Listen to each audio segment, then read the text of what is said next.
Well, thanks everybody for joining.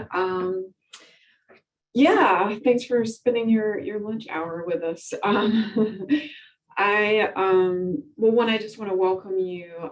But before getting too far into our conversation, I want to let you know that we do have Spanish interpretation for folks that would prefer to listen or interact with us in Spanish.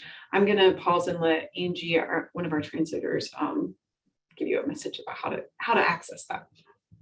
Hi, good afternoon to everybody. My name is Angie Schiavone, and I'm here with Murtado, and together we're going to be interpreting for this session. Please bear with me for 1 second while I explain in Spanish the instructions on how folks can connect to interpretation.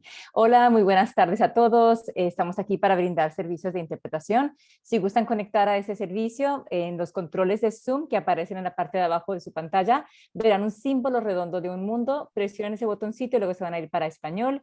Si están usando un computador, un teléfono o un dispositivo móvil como una tableta, esta opción la van a encontrar abajo, a mano derecha van a ver 3 puntitos, luego se va a ir a interpretación de idioma o language interpretation y luego pone done para finalizar. No se puede conectar uno a la interpretación a través de un Chromebook, así que por favor procuren usar un computador regular o un teléfono. Y cualquier problema que tengan nos dejan saber en el chat. También, una vez que estén escuchando en español, si quieren poner un hola en el chat para confirmar que todo funcione bien, sería excelente. That's wonderful. I've gone ahead and made the announcement about interpretation. I will put this in the chat as well. And as always, a friendly reminder to please speak at a moderate pace so we can keep up. And I hope you have a great session. Thank you. Thanks, Angie. Yeah, we really appreciate you all joining to learn more about the Durham County Food Security Grants. We are excited to be able to offer these grants to the community to support the organizations that are doing this work and have been doing this work for a while. Spencer will be leading most of the discussion and kind of going through a couple of documents, but I just want to say hi. Also, that we'll be posting this recording and an FAQ document after the meeting. And if you want to share your email in the chat, we'll make sure that you also get an emailed copy of that. The way that the chat is set up today, just so that people feel free to ask questions freely, all the chats will actually go to me. So your questions will be anonymous, and then I can just read them aloud.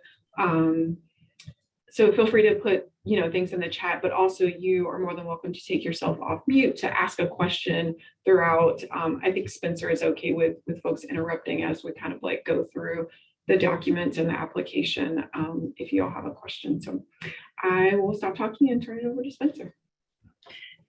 Thank you very much, Mary. Appreciate that. And yes, please do enter your name and organization email in the chat so that Mary will have that for some follow-up emails. That'll be very valuable because the chat is restricted to that right now. I'm going to take a point of personal privilege here and say, hi, Jasmine. Drop me a note or give me a call after our session here today, if you don't mind, about the email that went out this morning. I appreciate it. Thanks. So welcome, and very happy to have you all here with us today. We're going to have 3 parts to this presentation.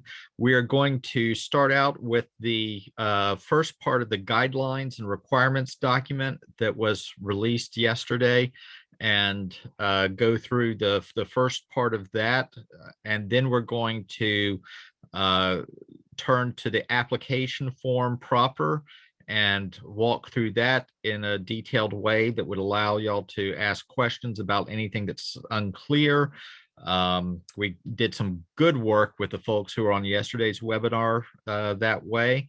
And then we'll go back to the guidelines and requirements to review the reporting piece of the grant that will be on the back end later this summer.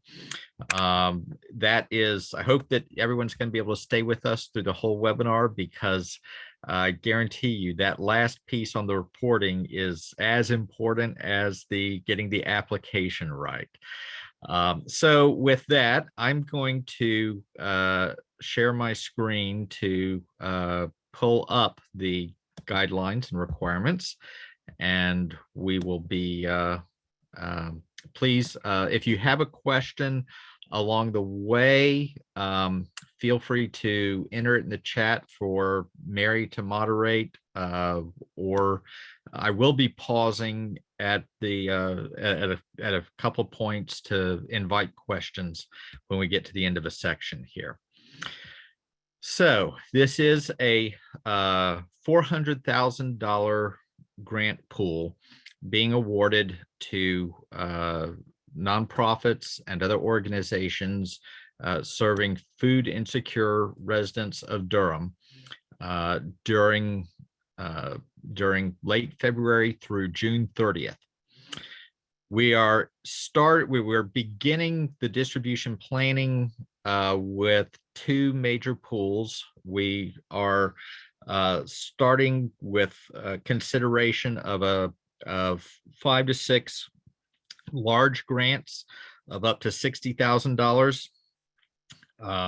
We're initially conceiving of that as a set of grants between $45,000 and $60,000. And then looking at a second pool of grants, smaller grants of up to $10,000, and with the smaller amounts, distributing those to 10 to 20 recipients in the community. Now, the question has already come up about whether we would consider proposals for a grant award in between those two pools. And the answer is yes.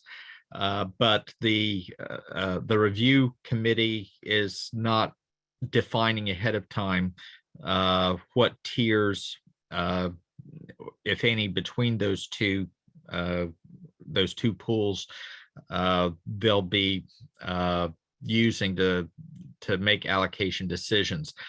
It really doesn't make sense to set those differently ahead of time until we see what proposals and allocations come, proposals in applications come in, and what the requests are. But that's how we're starting out, at least. Now, the purpose of the grants is to address food insecurity in the community, and to define appropriately the types of expenses. We've gotten as specific as seemed important to be about the types of expenses that were eligible for using your grant funds to pay for, and while also trying to allow for some adaptability in that as well.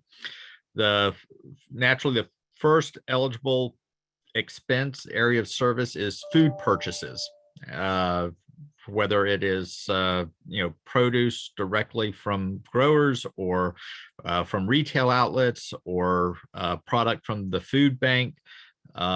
Any food supplies for distributing to food insecure households in Durham are an eligible expense.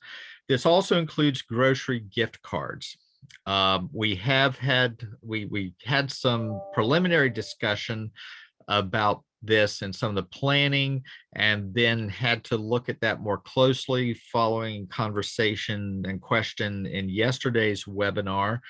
And two aspects of the grocery gift cards are going to be important to prepare for if that is going to be part of your proposal. The first is that when you're giving grocery gift cards in the application, you're going to have to make a case for an estimate of how much food is going to be provided with each gift card.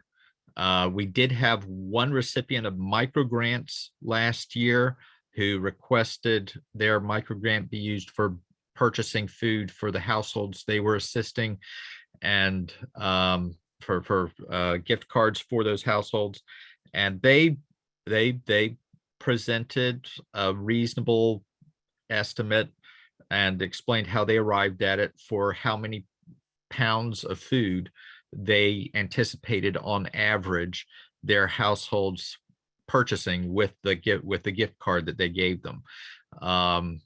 So you would need to do something similar, an estimate of either how many pounds of food or how many meals would be purchased with each gift card that you distributed. Because a key measure that is going to have to be on every final report is the volume of food that was distributed with funding. The second aspect of that is that because gift cards can be fungible, used for different purposes, we're another program that we're involved in that also funds gift cards in some cases requires the distributor of the gift cards to have them marked and limited to food only purchases by the store manager they're working with. So you'd want to, if your proposals for that, you'd want to make those purchases from a store where the manager was prepared to accommodate you on that. And depending on the grocery store, that can be done, that's been done different ways, but that would be a factor to keep in mind for that type of expense. Food transportation costs are also eligible expense, whether it is whether it's transportation to pick up food from a retail outlet, food bank, producer to bring to your distribution center, or transportation costs to move it from your transportation center to recipient households. And that can be direct fuel and maintenance costs with receipts for those expenses, or reimbursement mileage rate that are charged to the grant, with a mileage log that is being provided with our final report documents as well. I should also mention for the food purchases, you will need to collect and keep all your receipts, invoices that document that expenditure to accompany your final report form. The other eligible expenses include the other supplies like paper products for serving meals, or containers for delivering meals, or bags and boxes for distributing produce. There could be all serving gloves included. The question has come up outside of yesterday's meeting as well about PPE for staff and volunteers involved in the distribution, and we'll get confirmation on that soon, but I'm anticipating that would probably be an allowable expense for use of the grant funds, although we would also hope that there'd be other sources in the community that might be able to help your organization get those on a sustainable basis. But that could be an expense worth considering for folks that are involved directly in the distribution of the food, not for distributing to the food recipients, but as an aspect of getting the food safely to the recipient by your volunteers and staff. That could be. Also, storage and distribution equipment, hand carts, shelving, refrigeration equipment that would strengthen and augment your capacity to store and distribute food. Again, the receipt or invoice for those items would be needed for documentation. We have made a couple of micro grants last year for gardening programs that involve distributing produce from the garden to households in the community, and that again would be a valid expense to propose using the funds for supplies and equipment for that kind of a gardening program. And one specific kind of addition to the stated eligible purpose for these funds is compensation for personnel costs involved in the direct food distribution work of the program. So, for instance, drivers who are picking up food for the organization or distributing it, the workers in a pantry, cooks for a meal program, any of these who are paid compensation, their compensation during the grant period, March through June, for distributing the food in your program would be an eligible expense. We've had, now you will also have to provide the payroll record for the staff who are paid from that grant funds for that period, and their job description. And the conversation that the committee members and county and I've had together about this, the general framework that got consensus in our committee meeting was that the more directly an expense, including personnel costs, is in the chain of distribution, putting food into the hands of food insecure households, the higher priority it is going to get. So the examples that I gave of personnel whose compensation would be prioritized reasonably and given serious consideration for funding, those would be examples of higher priority distribution costs that are directly involved in getting the food to the people.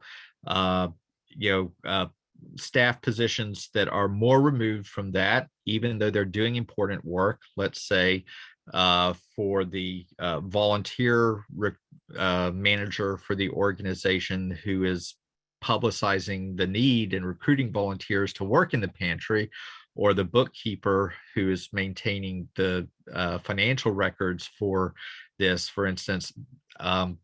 That's important work, but that's not the purpose for these funds. So those proposing use of grant funds for those kinds of positions would, as much respect as we have for that, the work they're doing, that would not be a priority for this grant program. So that is the, I'm going to pause here and invite questions about eligible expenses or amounts involved in these applications. Spencer, is there a time at which this money must be spent down? Yes, in fact, we are coming to that next. The funds absolutely have to be spent by June 30th. It has to be gone by then, or they turn into a pumpkin. So this is an essential aspect of this, that the funding that you request, you have full confidence that if awarded it, you would be able to spend it on your food services by June 30th. The final reports on your expenditures will be due back to DCIA on July 15th. And then we'll be reporting back to the county on the total program a few weeks after that. Spencer, this is Elizabeth. I'm just wondering, when does the time frame begin? The time frame begins as soon as you get the funds. Now, right now, our target is to have the payments, certainly the decisions, the award decisions, made by February 18th, and we're organizing to have the payments issued on February 18th as well. So that's the that is the key frame. We will probably be clarifying that some further at the webinar on February 25th for award recipients. And you'll just skipping ahead a bit on this page regarding the grant requirements, all organizations that are awarded a grant on February 18th will be required to attend a webinar on Friday, February 25th to review some of the essential requirements in more detail at that point about the content of some of the reporting, and to deliver some contact information regarding technical support from the DCIA team during the grant period. So we will have some. That's a good question about the start period. I expect it will be at least February 18th, and we will, as the start date for the spending period, and we will confirm that and have additional details and clarity about that at the February 25th webinar.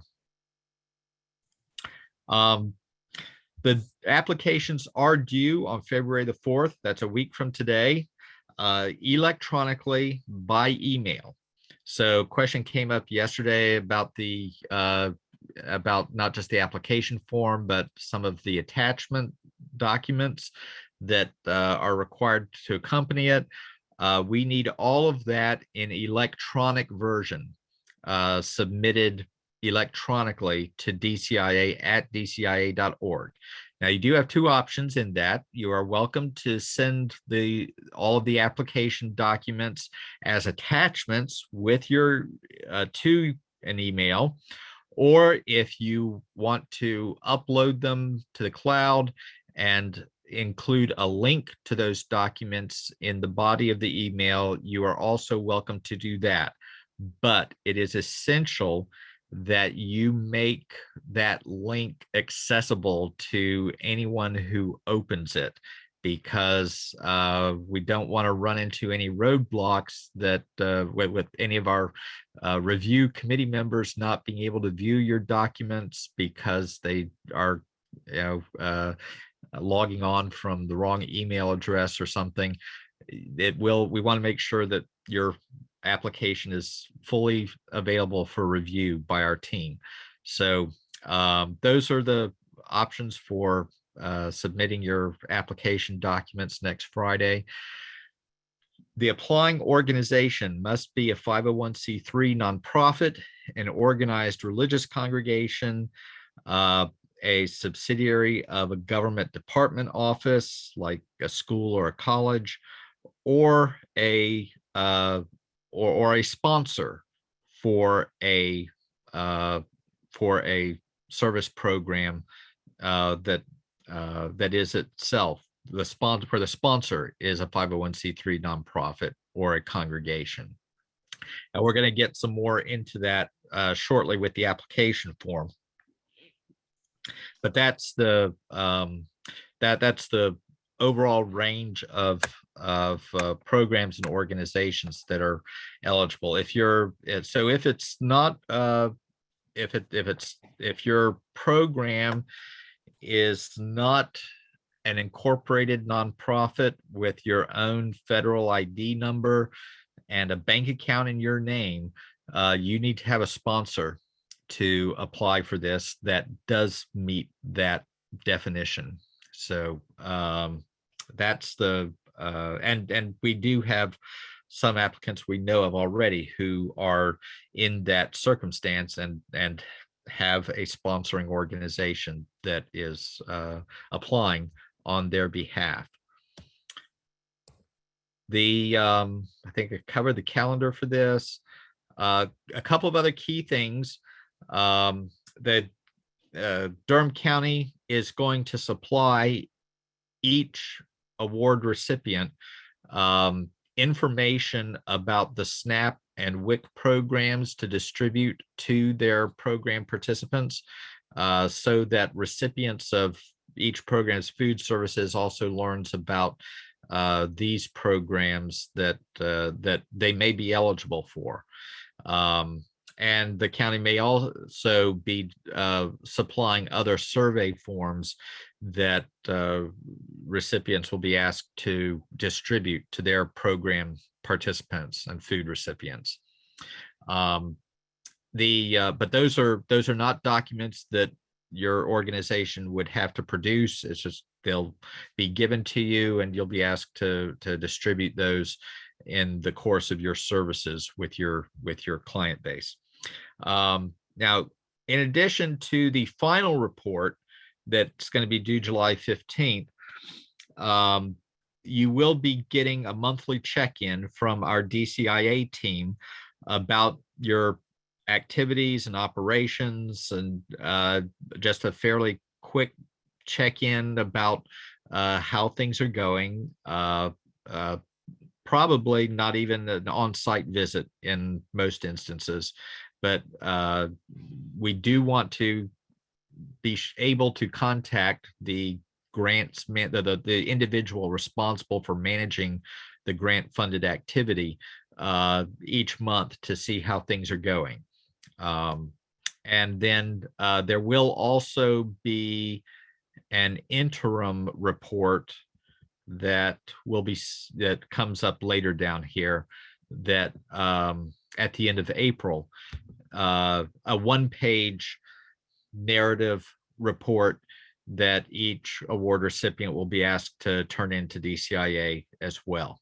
Not an interim report on using the data forms that are part of the final reporting, but a narrative report about how the program services are going, and challenges that may have been encountered, and how the program has been using the grant funds. So with that, I'm going to pause again for questions.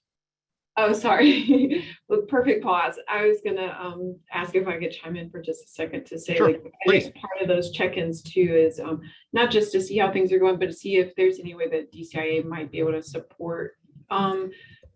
We're hoping to, have those opportunities be for some technical assistance if there's any, like, issues or challenges that you're facing that someone might be able to help you think through. That's kind of an opportunity for that. And also just that one-pager midterm report. It's just again, like a check-in to what's going well, what's not, how can we help support and make sure that we can kind of smooth out any issues that you might be having. Not that people are going to have issues, but just things come up. Hi, Spencer. This is Jasmine from DCSL. Hi, good morning. Hi, it's nice to meet you. I had a quick question about the funding, and you kind of touched on this, but I just wanted to clear something up. So say we requested $45,000 on the application, but the review committee thinks that maybe $4,000 is a little too much. Would we be completely disqualified from receiving funding altogether, or would you guys maybe reply back with an award maybe less than $45,000, say one of the $10,000 ones? Because I don't want to request, when I'm working on the grant, I don't want to end up requesting too much and then get us disqualified because I ended up requesting maybe what you guys think would be too much. Right. Yes. So that's a good question. And we have had we have had some discussion about that specifically, and the committee is going to be prepared to make partial awards, Okay. as well as full awards, and in some instances maybe no award. It is we don't know until we see the applications and proposals that come in, Absolutely. and what the details are to be able to make those decisions. But we will, in fact, I think for the micro grants that we administered, that our team worked on last year, most of the awards were partial awards. Okay. There was only one request that did not get any funding, Okay. and there were like maybe 4 or 5 that were fully funded, Okay. and then another 10 that were partially funded. at And you less need than to the full fully request. funding by the 45 to 60,000. Yeah. Okay, Now okay. so that would be for any application. Yeah, But now I will offer a cautionary risk. I will offer a caution about a risk you run with some kinds of proposals. If you ask for everything, including the kitchen sink, to be funded, you run the risk that the committee might select something in there that you would not attach that much of a priority to. okay. If they do make a partial award, they might decide that the most attractive and strongest program element in your proposal is something that you put on as an afterthought or weren't really Yep, considering as essential. So give that some thought, that okay. anything that you put in there could be funded, but also anything you put in there might not get funded too. Okay, okay. So And- say we put 45,000, that won't completely get us eliminated. No, We might if just I mean, get if partial funding, which is right, we'd be absolutely grateful for. It's just, okay. I Right. just don't want to get us disqualified for, and of course I talk with my team before I put any amount down, but I just want to make sure I don't get our organization disqualified for requesting. sure. No, Too much. no, Okay. we'll look at that and give it consideration, give everything you got on the proposal consideration, and see how it ranks in prioritization relative to other applications. Sure, sure. All right. Thank you so much. Emphasize those are rough categories. We were just trying to sort of like there's not a like everybody has to fit in each of those funding categories. Those are sort of like rough buckets that we were putting things in. So yeah, it's not a 45 or nothing kind of Okay, thing. perfect. Hey, Thank you. Thank Yeah, you. and we've had a little conversation already about having other tiers Okay, between those two as well, between the $5,000 to $10,000 micro grant and the big grants. There may be a middle range depending again on the proposals that we receive and okay. how many we receive. Yeah. So the committee will be doing that kind of assessment early on as to what our options are given the range of applications and requests that we receive. Sure, sure. All right. Thank you. Sure thing. Good questions. So now I'm going to go to the I got application. one other question, Spencer, Yeah. if you don't mind. Sure.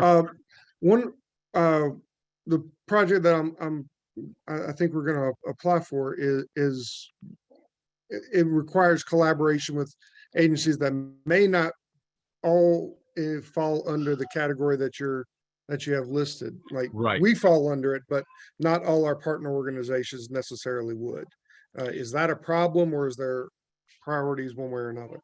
Not that in itself is not a problem.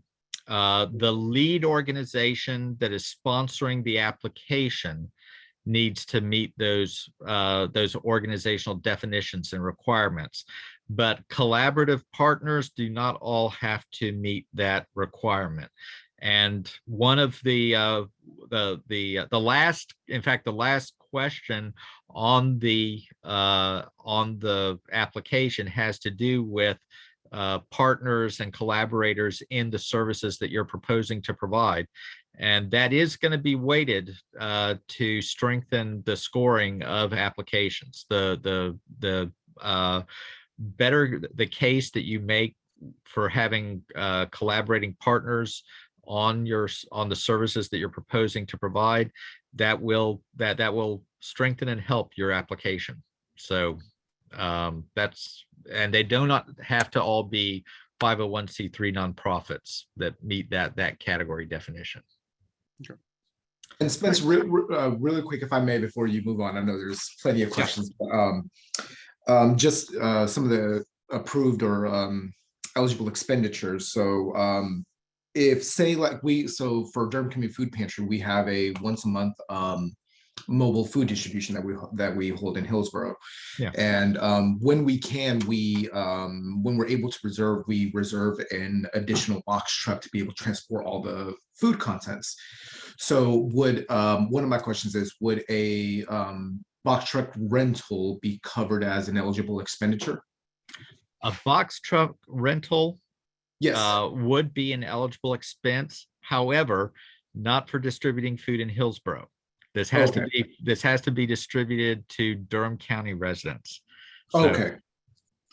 Yeah. Okay, thank you for that clarification. And I heard you say something, but I just wanted to make sure. So when you said supplies such as like boxes, and you can clarify again, so can it be the boxes that we package the food in and distribute directly to clients, or it has to be boxes that we use to like package and store food, but not that goes out to clients? It would be boxes that are used to distribute food to clients. That would be that would be the higher priority item, more likely to be funded. Okay, because we do use that, so that's a good thing for me. Yeah. Okay, I think that answers my two immediate questions. Thank you so much. Yeah. All right. Good That question. opened one more question for me. Our project would be most of what we would do would end up being sourcing Durham-based feeding organizations, and we would not be the ones distributing to end clients. Right. Is that all right? We already are. So there is a similar proposal we're aware of that's in development, where the lead organization has partners who are doing the frontline direct service and distribution to Durham residents. And that lead organization for that proposal is agreeing to collect the direct service data from their partners about the households receiving the food. So that is what we would, so if you were developing that kind of a collaborative proposal, that would be the reporting arrangement that we'd ask you to agree to, so that the food security outcomes of your grant would still be documented, even though you'd be collecting the impact data from your partner organizations and not from your own internal services and records. Does that make sense? Okay. All right. Very good. Then we will go on now. Appreciate the questions. That is what we are here for, to get clarity about exactly that sort of thing. So now this is the application form that we have had up for a couple of weeks. And I'm just going to go through the page by page the information to make sure that we're clear on this. So I'll be stopping at the end of each page and inviting questions as we go along at those breaks for clarification. The first page is mostly pretty clear organizational information. We do ask, again, for the sponsoring, the applying organization, the applicant organization has to be clearly identified by their legal name at the front of the application here at the top. And this is the organization name that we will be writing checks to, that will have a bank account in that legal name at a bank or financial institution where they will be depositing that check. So this will it has to be an organization, an applicant with that organizational identity and legality to be able to be funded by this grant program. We ask for their for the director, lead officer, chief executive, and also the name of the organization officer who will be signing the grant contract, usually the same person, but might be different within your organization, and with their contact information. But then also this contact person managing the grant funds, who will be our chief contact about the documentation of the services and expenses.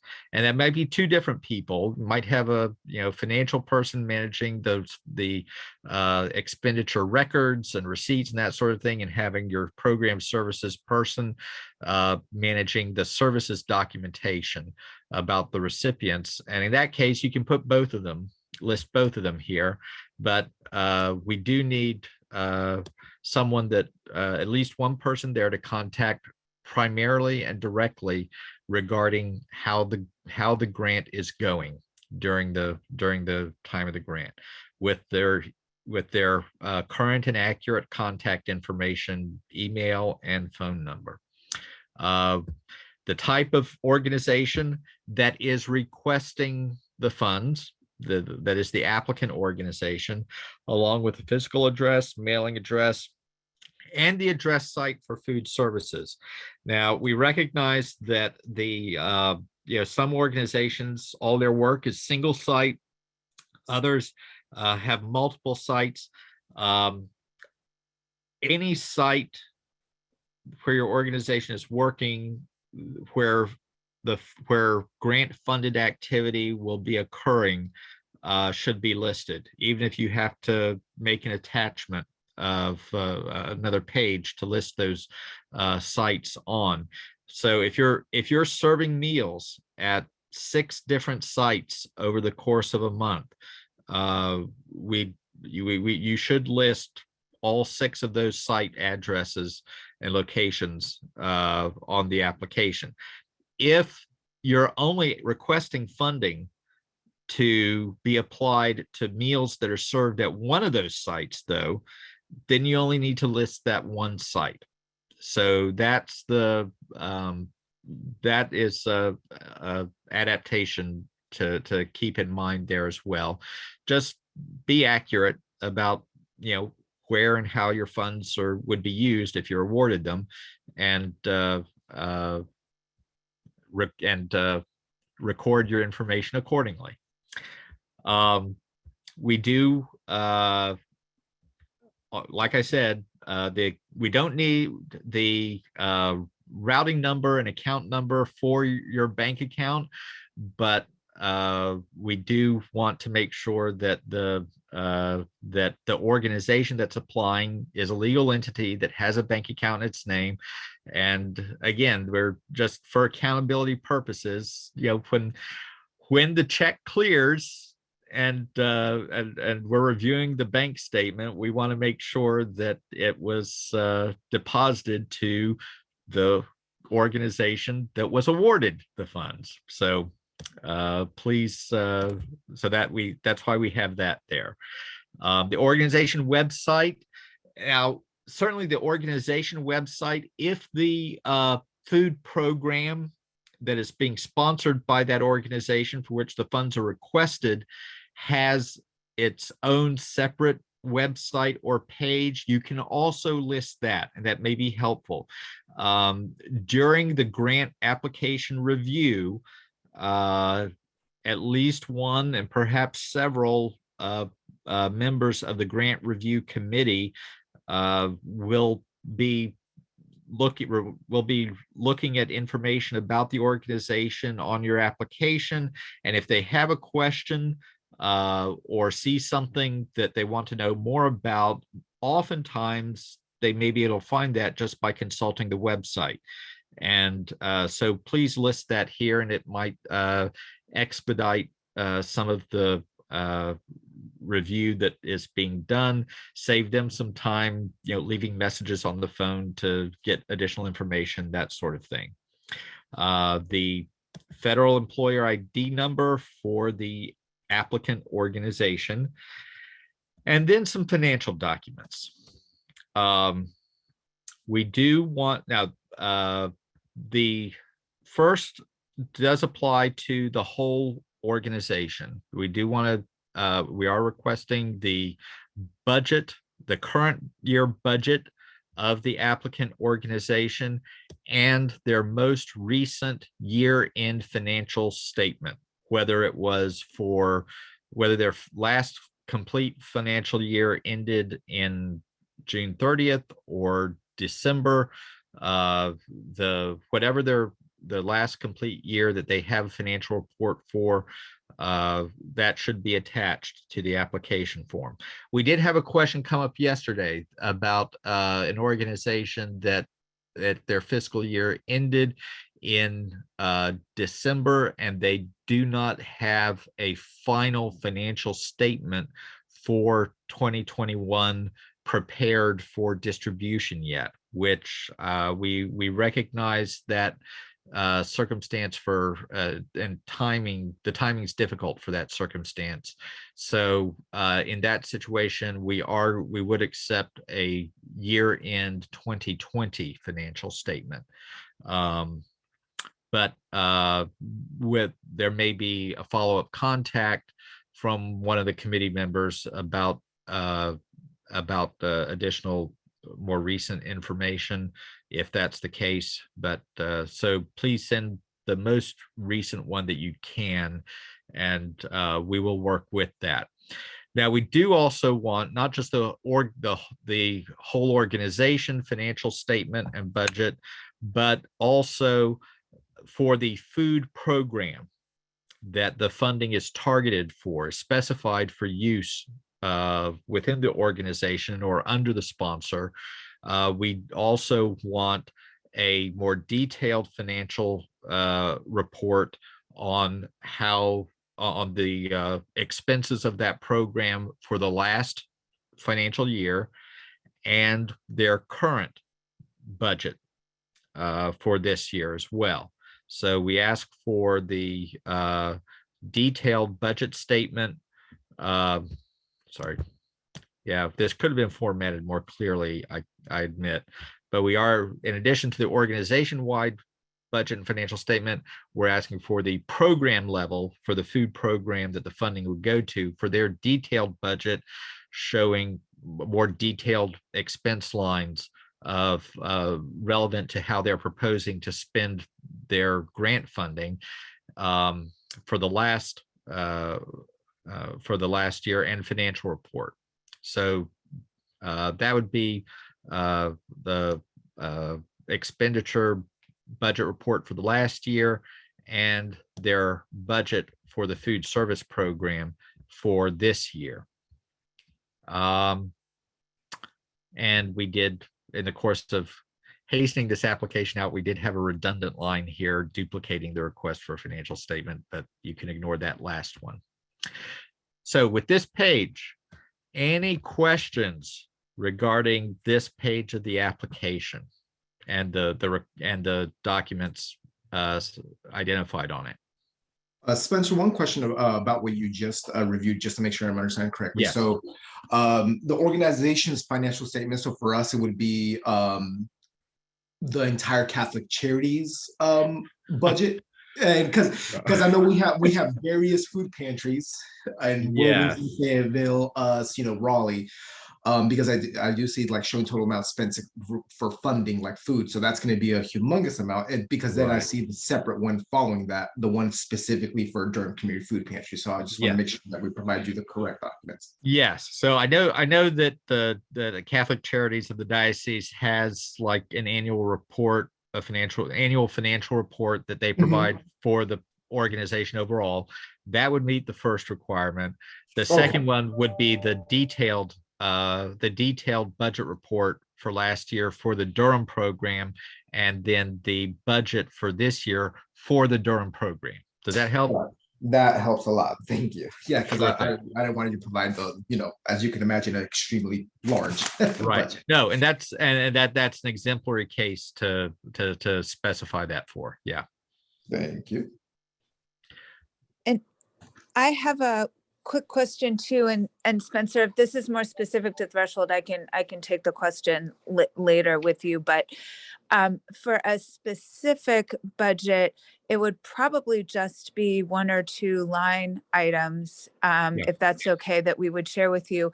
But also we would have what we would have used last year would not have been fundable because we were charging for meals.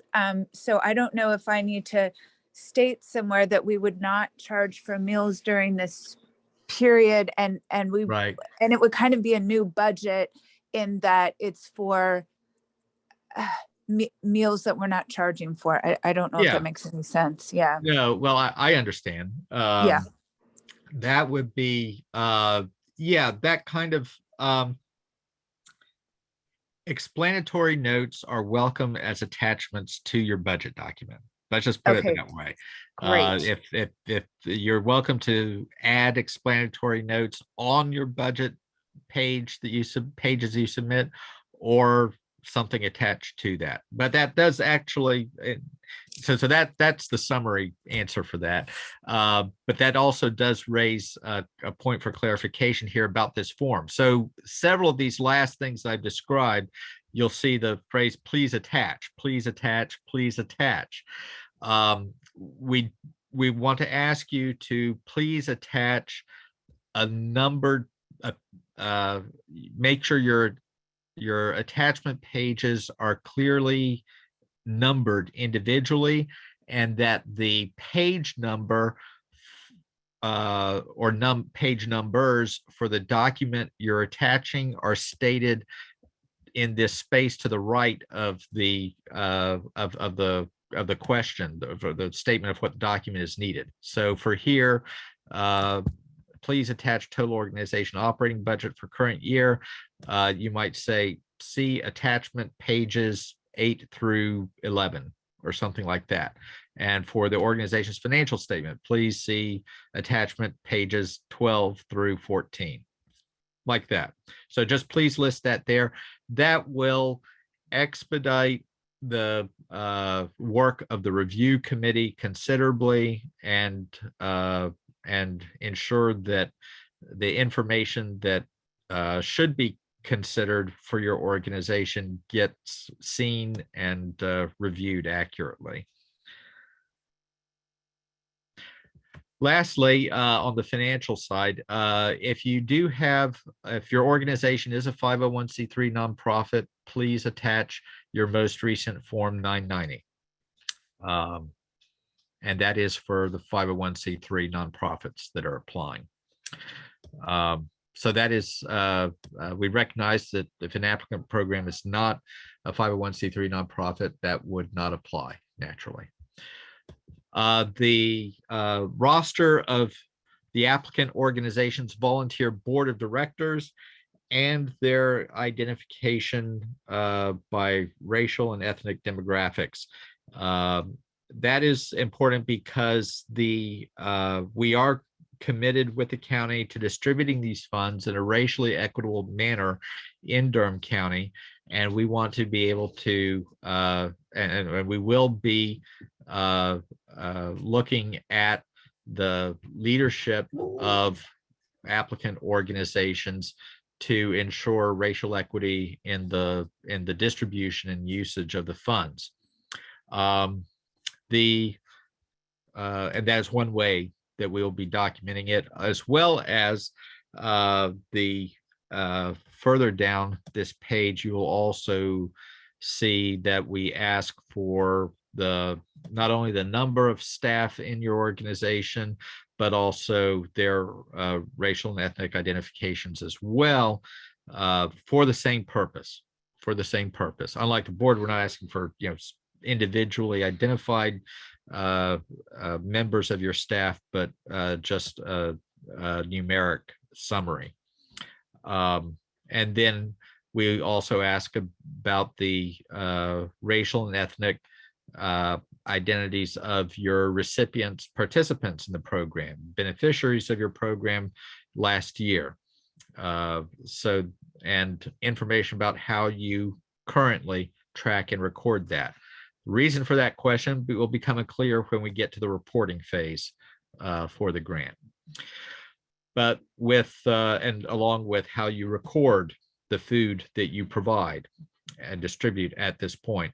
Michael, regarding the question you raised about partner organizations that would be doing that, if the applicant organization for your proposal is not doing the actual direct distribution of the food services, then this would be a place where you would want to record where you'd want to enter how your partners who will be working in that role of the direct distribution record the food provided, how they record the recipients and participants in their program, and the racial and ethnic information about their participants.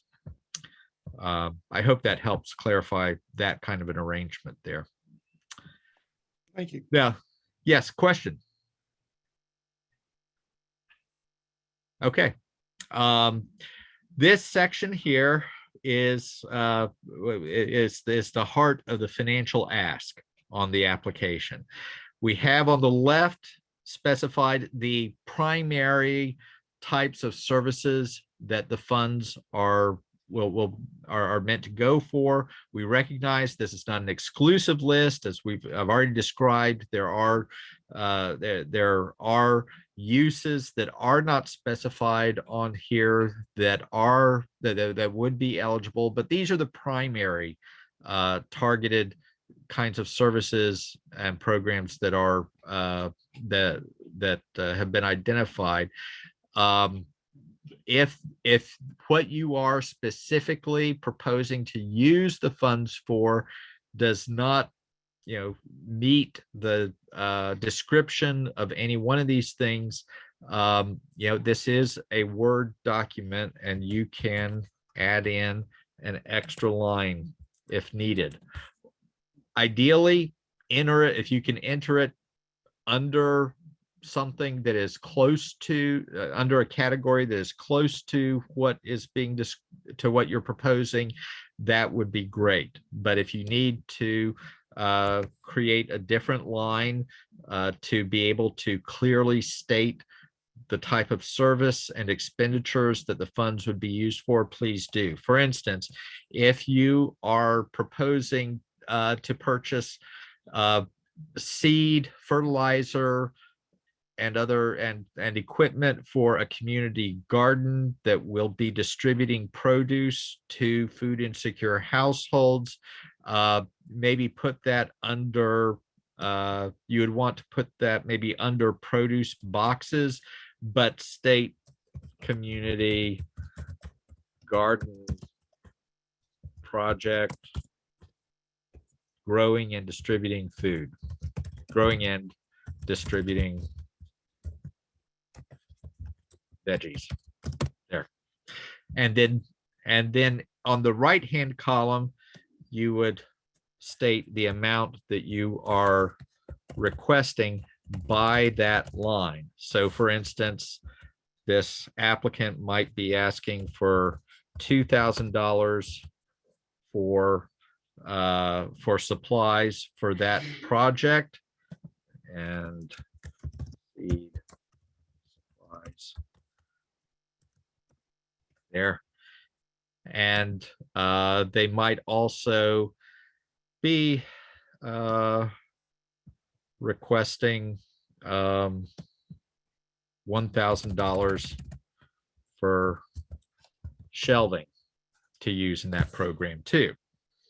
So we are looking for the dollar amounts line by line to be on the right side, and the category of service and expense that's being requested on the left. As with everything, as I mentioned with the budget too, if you need to attach explanatory notes or a narrative description of what the project proposal is, please do. If it probably is not going to be necessary if the service that you're looking to fund is clearly one of these things that's already stated here: delivering prepared meals, delivering grocery boxes, other items that are clearly stated here. Unless you want to provide some more detail about specifically what you want to use the money to pay for, then that's probably going to cover it. But if you feel like it needs additional clarification, please attach that explanation. And now we're going to pause, and I'll invite your questions about this section.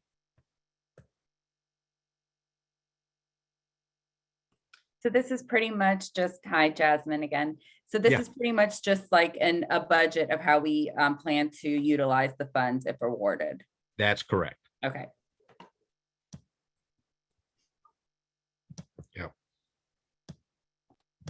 Okay. This is cool. Now, those of you whose organizations have completed and applications for the EFSP program in our community in past years and received those funds, if this form looks a little familiar, it's because it was the genesis of this form was adapting what we use in Durham for the EFSP program as well. It's considerably different in some parts, but with this budget layout, that's the source of that. Okay, going to the next page. Now we are looking for information about the food services that you currently provide and what you're proposing to and how you're proposing to use those funds specifically. So for instance, we are interested if you provide grocery supplies to recipients, about how you measure what you distribute. Are you able to estimate the number of meals provided in each package that is provided for households who receive groceries from you? Or do you track how many pounds of food on average households receive? Or do you just weigh the bags going out and know exactly how much food you distribute going out? So that's the question about that. And we're also wanting to see where you acquire your food for distribution. And again, if you need more space than is allotted here, some organizations won't. That's it can be summarized in a few words, but if you need more space to explain that, again, use those magic words, see attachment page XXY. So that's just put that in the space and add a page for an attachment. We do require that recipients of your services not be required to participate in religious activities in order to receive your services. Here we ask for an estimate of how much food you are estimating that you'll be distributing if you're awarded your grant request. We just we want to know that you have calculated how you're going to spend the funds and get it used. So, and to be able to assess that as well. And then we do want to verify that you're prepared to provide the reporting documentation that will be required. So we ask here, basically, in summary, how you're going to collect that data regarding your program participants and the food recipients. And we'll say some more about that later, but that's why we have that question here. And why we asked previously how you have been collecting that, if you have been collecting it. If you haven't, that's not necessarily a hindrance, as long as you've got a clear and realistic plan for starting to do that on March 1st, if you haven't already been. And then these general questions about the impact that you planned your use of the funds to have, how your services funded by the grant will reduce food insecurity, particularly the prioritized populations that have been impacted by COVID-19 these last couple of years, low-income families, single parents, older adults, and Black or Hispanic populations. As I said earlier, there is going to be serious weight given to collaboration as an aspect of the program. We believe that organizations that play well with others are better community partners. So who are your partners in addressing this problem? And even if they're not if they are directly partnering in the services that you are proposing for funding, we definitely want to know that. But even if they are, even if they're just general partners in the services that you do in the community, that you work with in any fashion, even if it's not being funded or proposed for funding by this grant specifically, we may have committee members who are not familiar with your organization at all and would like to know more about how you work with others in the community. And then how will you define or measure success in the use of your funds? It may be very simple, or it may be very simple and short time delimited, that recipient households are not going hungry for another week because of your intervention. Or it may have you may define success by another outcome or impact. And but we want to hear from you about the how you see the significance of your work. Any questions?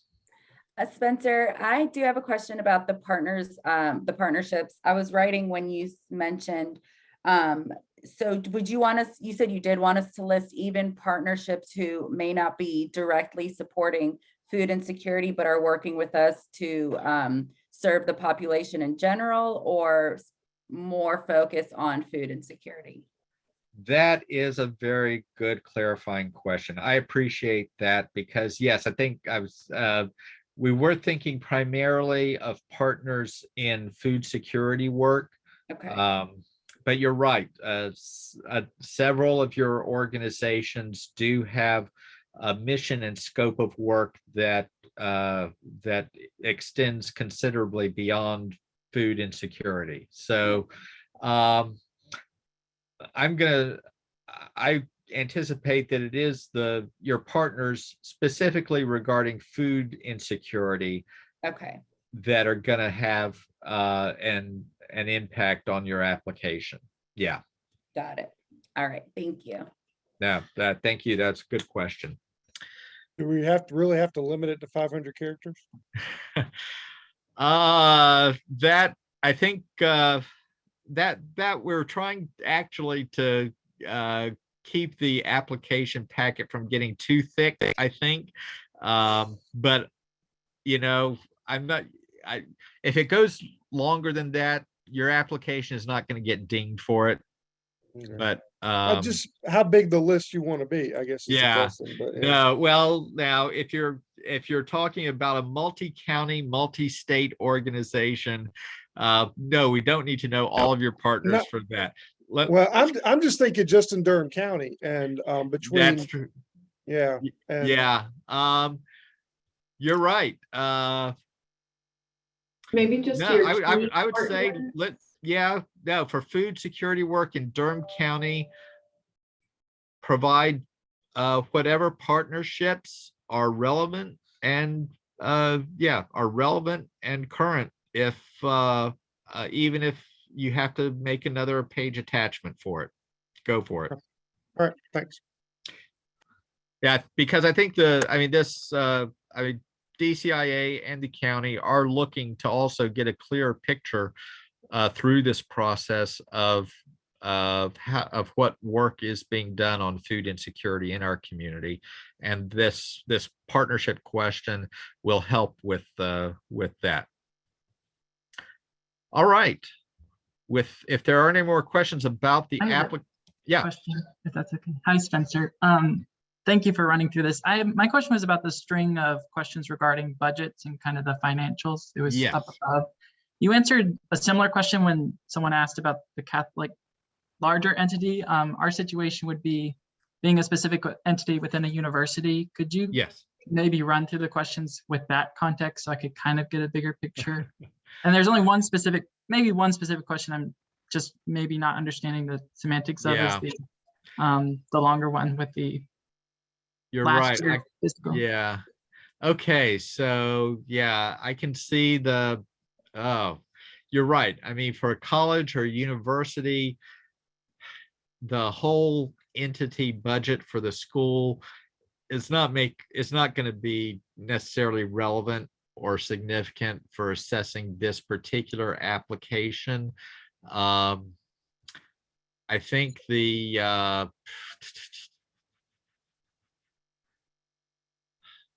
I would see probably maybe a department or office budget. If you, I don't want to dig too deeply in the weeds about having a department level budget or a the budget of the division that is supervised by a dean or something, getting into that. I would say probably you need to contact us directly about that and just have some more conversation about your individual situation. And then my specific question was on that longer question about attach the last complete fiscal year and the detailed budget statement. Yes, for the program. So just to understand that very clearly, the detailed budget statement showing the amounts, that's including this request. Oh, for this year. Ideally, yes, including this request. If you if your detailed budget document for the food service program, which we're talking about this here, it would be preferable for it to include it with these funds, and it should state that it includes funding for this from this proposal. I know for some organizations that's going to, given the timeline actually on getting this in by February 4th, may not be feasible to get produced. And so if we get a budget for a current year budget for a food program in this application that does not include the funds of this request from this grant, it just needs to say so. That it C attached does not include fund, and then put here C attached page 22 does not include funding from this request. And the review committee should be able to tell, though, then from this section here, how that is going to impact the budget that you attach, though. Does that make sense? Yeah, I did see the kind of two places that could go. Great, thank you. Yeah. All right. Good questions. Thank you, everybody, for raising those. And we do have a couple of our review committee members, in fact, on here today. And I hope that they're making notes of some of these things so that we can be clear about them in our future conversations as well. All right. Spencer, not to get too tied up into individual things, and if I need to contact you afterwards, I will. But what we're going to be asking for funding for is a specified aspect of a larger program that targets Durham County in particular. Do you want like our triangle area budget, which would be the one that would probably be the most relevant that we have delineated, or like the statewide budget? No, I would say the triangle-wide one. Probably for in your organizational context, like that of Catholic Charities for the diocese. I know it's it merits some adaptation there for this program. So for this grant proposal, but yeah, I think probably your triangle-wide certainly would make more sense than the statewide budget and financial. Perfect. Thanks. Cool. No problem. All right, so we're going to go back to the guidelines and requirements to get those all important reporting requirements covered. Mary, was there anything you wanted to add on or address before we get into this? No. Okay. So as I said, the end of April, we are going to be collecting an interim report. Now, this is presently envisioned as a one-page narrative report describing the services provided, progress made, challenges, and upcoming activities using the funds. So it is not an interim submission of these final report documents that we're going to go over next, but something different. And as was stated earlier, all awardees of these funds are going to be having representation at this February 25th webinar to review the grant terms. And at that webinar, we will have some more detail about several items, including this interim report and the format for that. Then the final report for the work for after you've gotten all of your money spent by June 30th, you prepare this final report to turn in on July 15th. And your final report will also be, this merits clarification here now as well, submitted electronically to dcia@dcia.org under the same terms as the application form, either as attachment of electronic documents to the email or a link to the documents in the cloud. So, but we must have those final reports by July 15th. And those final report forms, every applicant, every awardee is going to have to submit at least two, the first two of these report forms. And we'll get to additional ones that may apply and be relevant to your application after these first two. The first one is the financial report and documentation. It's not real complicated. It's going to be, the report form is going to be a spreadsheet listing out row by row every expense transaction that you use the grant funds for. Every grocery purchase, every farm produce purchase, every purchase of paper plates to serve meals on that you use grants funds for will be listed here. The date, the check number, actually, yes, the check number you use. If you use a debit card, that's fine too.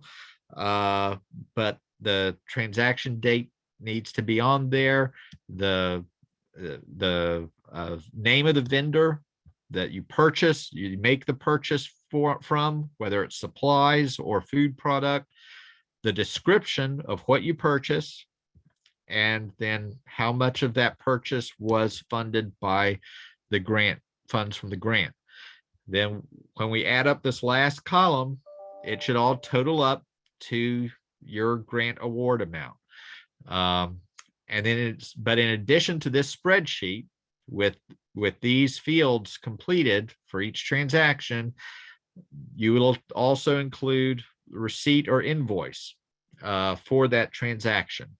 And you'll just have to be scanning those receipts into PDF documents or JPEGs to attach to this spreadsheet to turn in and as documentation. So that's the financial report. Fairly not real complicated there. The services report is the food security outcomes from the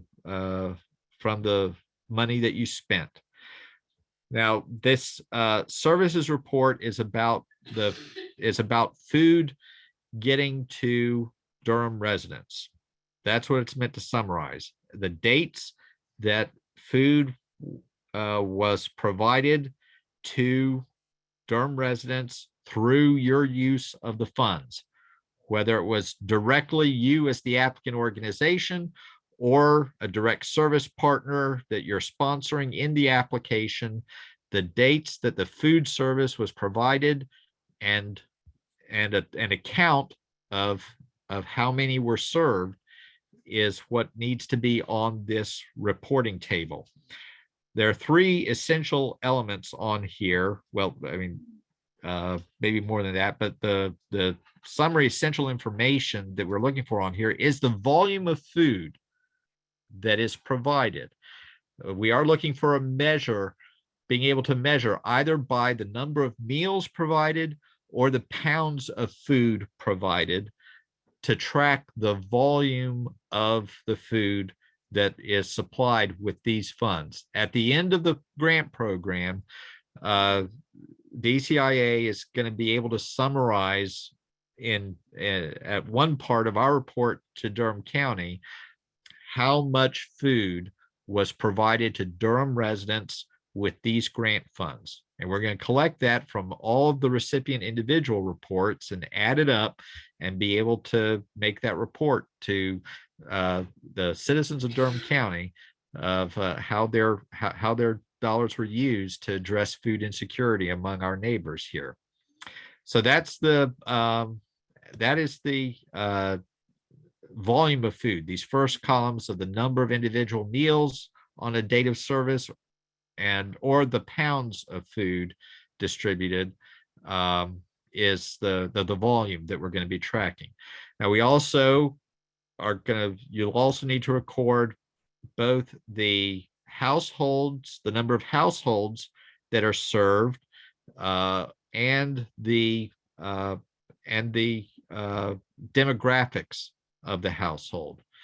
Now, we know that for some programs that are that provide their service specifically to individuals, and for instance, individuals coming to eat breakfast at a church at their weekly free meal to the community, for instance. I'm thinking of a church I know well that serves breakfast to the homeless once a week, and another that serves breakfast to the homeless 2 or 3 times a week. If they were, they would not be counting households in that situation, but the number of individual meals served, for instance. They would be counting meals rather than households. But even for that, they would still be tracking individual recipients who are coming for meals by age group: children, adults, senior citizens, and then the racial and ethnic identifications of the individuals participating, so that they would be, if again in this instance that we have a sample of here, this congregation operates both a food pantry and a free meal program, and on this on February 6th, their pantry supplies boxes of groceries to 40 households at about 30 pounds per box of groceries, and they estimate that each box provides 28 meals. And the households, the total household count, household members among these 40 households include 89 children, 62 adults, no senior citizens. And these 40 households, the members of these households, the 151 members of these households, who are children and adults together, consist of 110 African American residents, 39 Hispanic residents, 2 white. So that's the racial demographic, the age breakdown of these households that receive food.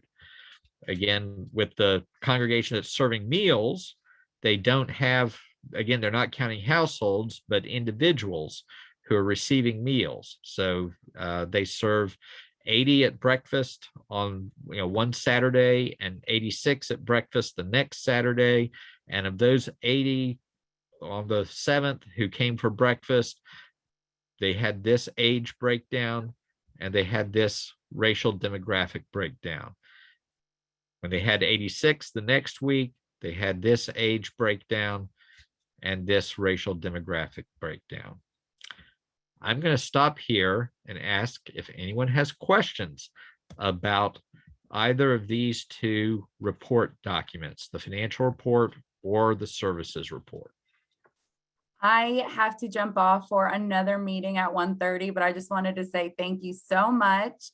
And you are going to be you're going to send the recording, right? So I can hop back on and watch the rest of the webinar.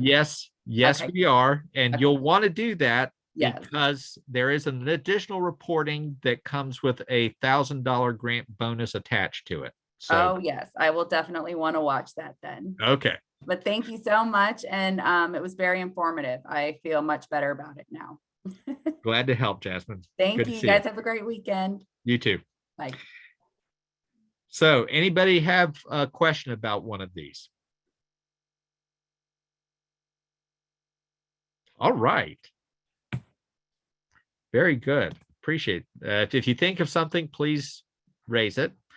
The third form that some may need to use is the mileage log. If you are requesting funds and awarded funds for transportation costs and applying your expenditure of those funds through a mileage rate of the transportation costs, then we are going to be supplying an Excel spreadsheet formatted mileage log to record mileage on particular dates and a general description of the service being provided through that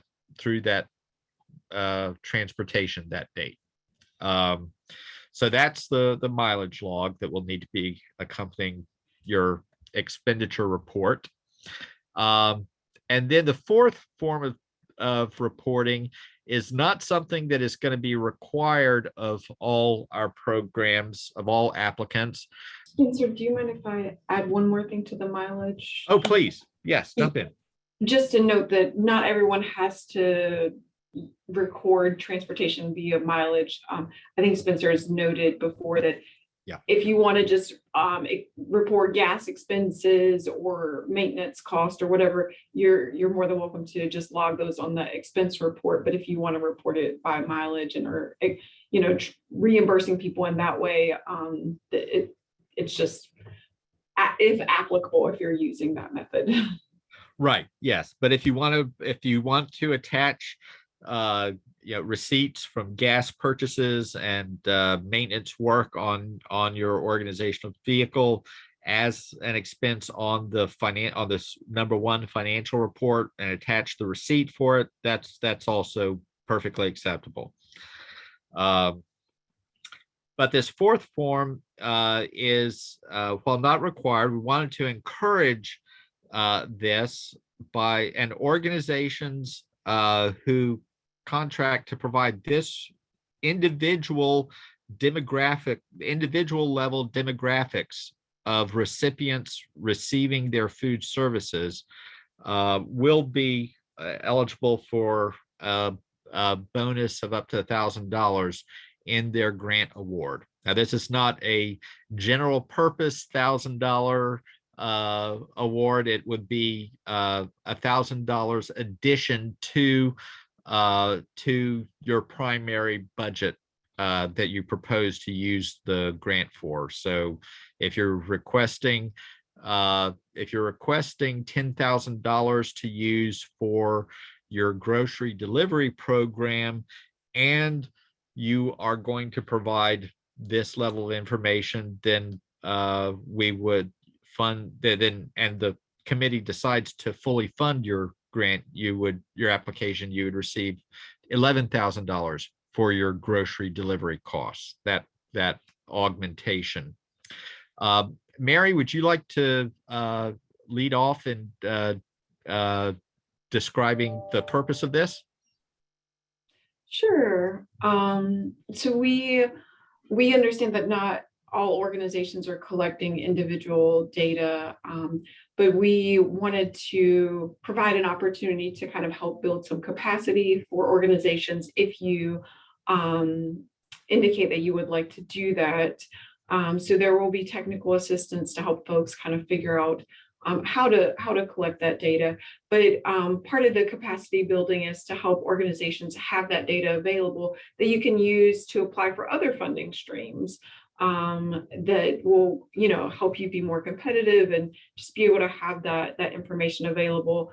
Also, it helps you understand, your service better, and also helps the county understand the need in the community better. If you, have 100 people that you're serving each week, is that the same 100 people? Is it different people each week? And that will kind of help inform perhaps some of the other services that you're delivering. Am I going to have one chance to interact with this person, or will I be able to kind of build a relationship with them over time? So you'll get a sense of that how frequently people are utilizing your services. Also, just to emphasize that the county is not interested in collecting people's names. We actually really don't want you to send us people's names or DCIA people's names. We're not asking for photo IDs or, any kind of that stuff. It's more just really understanding if someone is visiting for your understanding. So you'll be collecting their first names or their contact information, so that if they're coming more than once, and really trying to create an opportunity for you all to be able to better understand the clients that you're serving. And also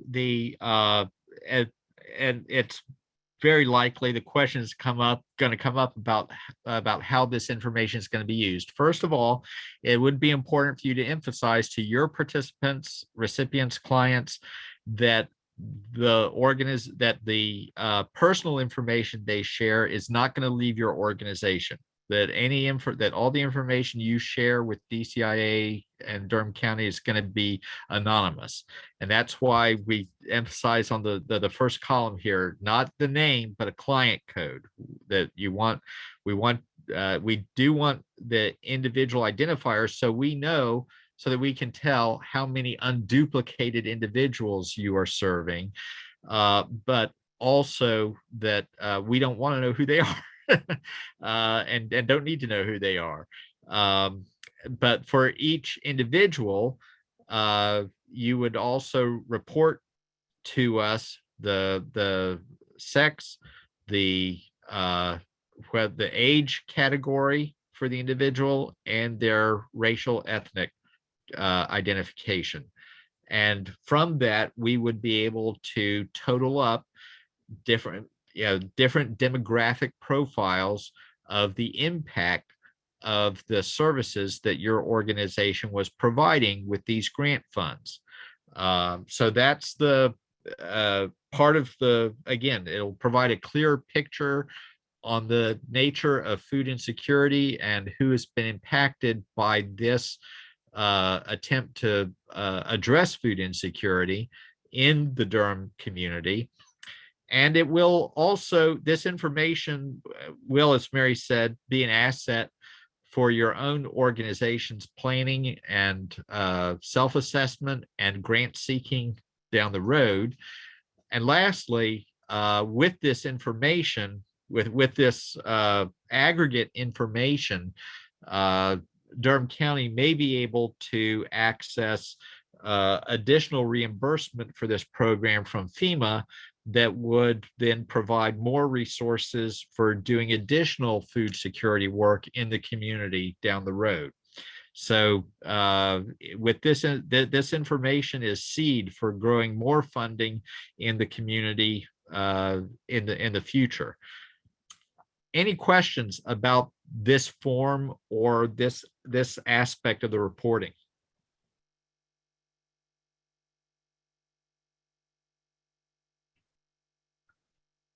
All right.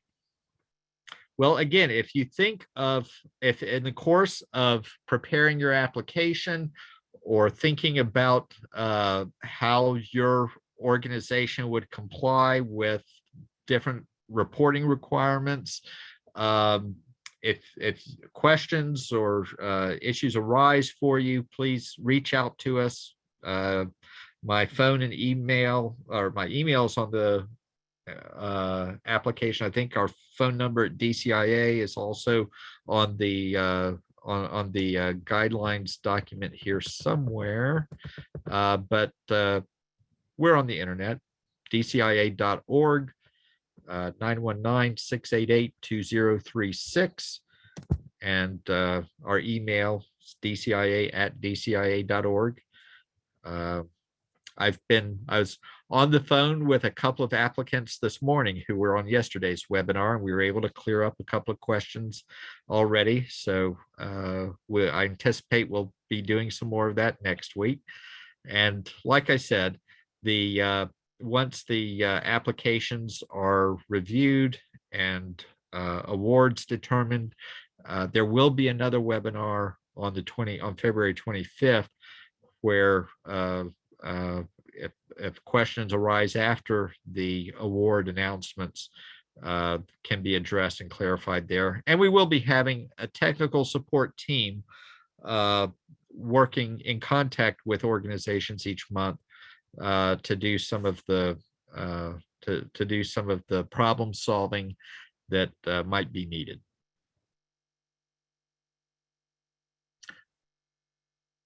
Any other questions? All right. Well, really appreciate the work that you all are doing in the community, in your organizations.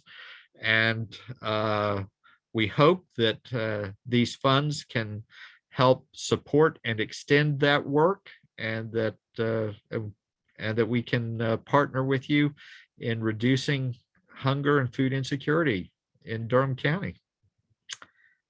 Hope y'all have a good afternoon, the rest of your afternoon, and a good weekend.